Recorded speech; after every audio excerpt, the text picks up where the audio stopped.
ছাত্ৰছাত্ৰীসকল আজি আলোচনা কৰিম ক্লাস 10 অনুশীলনী 2.3 4 নম্বৰ প্ৰশ্নৰ পৰা 4 নম্বৰ প্ৰশ্ন আছে x³ - 3x² + x + 2 এটা বহুপদ gx ৰে হৰণ কৰাত ভাগফল x - 2 আৰু ভাগশেষ -2x + 4 পোৱা গল gx ওলোৱা ইয়াত দি আছে এটা বহুপদ px দি আছে আৰু ভাগফলটো কি qx দি আছে আৰু ভাগশেষ rx টো দি আছে মাক ওলাব লাগে gx টো ওলাব লাগে প্রথমে দিয়া আছে লিখিছো px = x³ - 3x² + x + 2 qx টো দিয়া আছে x - 2 rx দি আছে -2x + 4 gx টো ওলাব লাগে যেটো বিভাজন কলন বিধিৰ সূত্ৰটো আছিল কি p of x = gx * qx + rx এটা px ৰ মানটো px ত বহাই দিবা px ৰ মানটো আছে x³ - 3x² + x + 2 সমান gx ৰ মানটো দিয়া নাই গতে gx টো এনে ৰাখিবা into qx মানে কি দি আছে x - 2 plus rx ৰ মান দি আছে কিমান -2x + 4 2x + 4 তাৰ মানে তলত px ৰ ঠাইত px ৰ মান বহাইছো gx ৰ মানটো নাই gx টো এনে লিখিছো তাৰ পিছত qx মানে x - 2 plus rx মানে -2x + 4 এবাৰ চাবা এই px ৰ খিনি এনে লিখিবা x³ -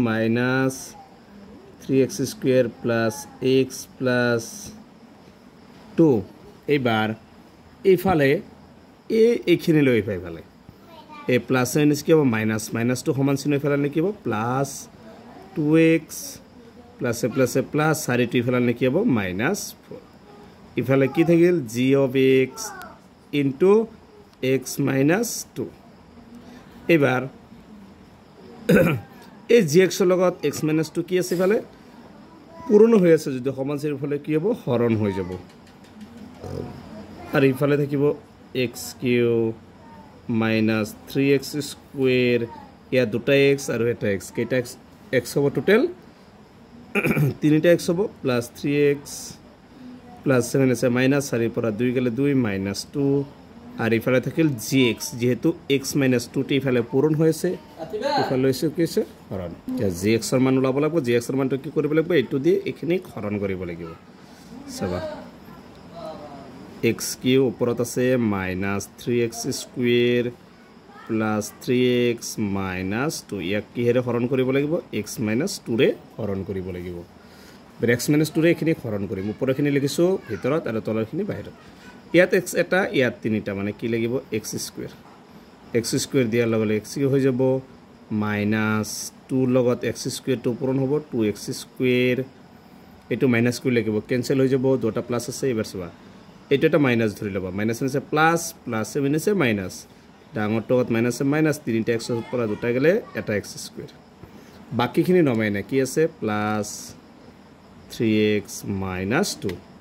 এবাৰ আগত কি চিন আছে মাইনাস আছে যদি আগত যেটো চিন থাকে এটো চিন তলত ওপৰত দিবা ইয়াত আছে x এটা ইয়াত আছে x² মানে এটা x লাগিব x ৰ লগত x পূৰণ কৰিবা মাইনাস দিবা আগত x² -7 আছে কি হ'ব প্লাস 2 ৰ লগত x পূৰণ কৰিলে কি হ'ব 2x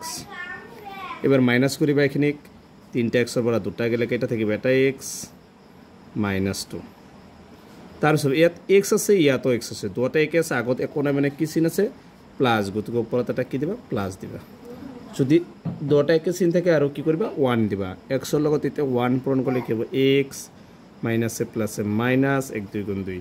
দুটা মাইনাস মানে ক্যান্সেল 0 এতেকে লিখিবা g of x ওলাব দিছিল g of x মানে কিমান ওলাল x² - x + 1 এটো হৈছে 4 নম্বৰটোৰ आंसर gx ৰ মান ওলাব দিছিল গতে gx ৰ মানটো ওলাইছে x² - x + 1